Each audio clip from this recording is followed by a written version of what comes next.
Hi friends! Thanks for tuning in. If you like this video, please give it a like, comment below, and take a moment to subscribe to our channel. Welcome to Sanford, Florida, a city located on the southern shore of Lake Monroe in east central Florida. Sanford is approximately 20 miles northeast of Orlando. It was originally inhabited by the Mayaca and Jororo tribes.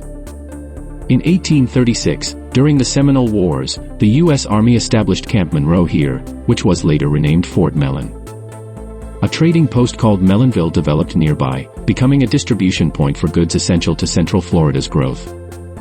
In 1870, Henry Shelton Sanford, a former U.S. minister to Belgium, purchased land west of Mellonville to establish a citrus hub.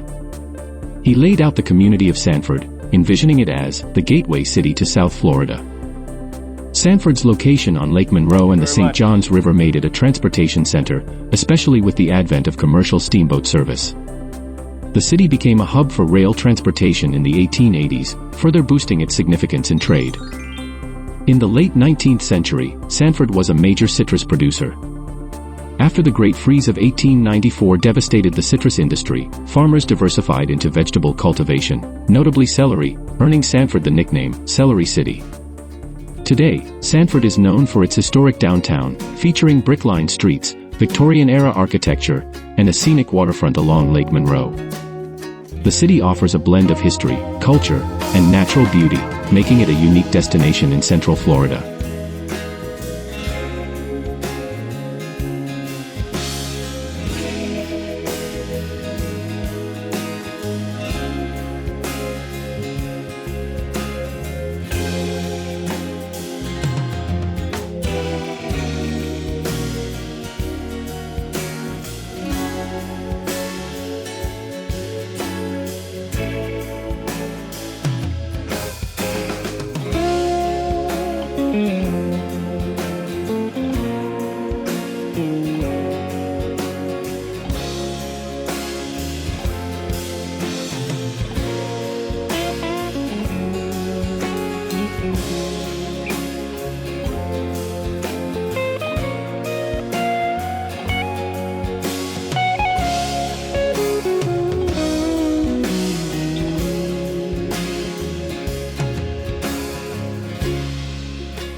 Thanks for watching!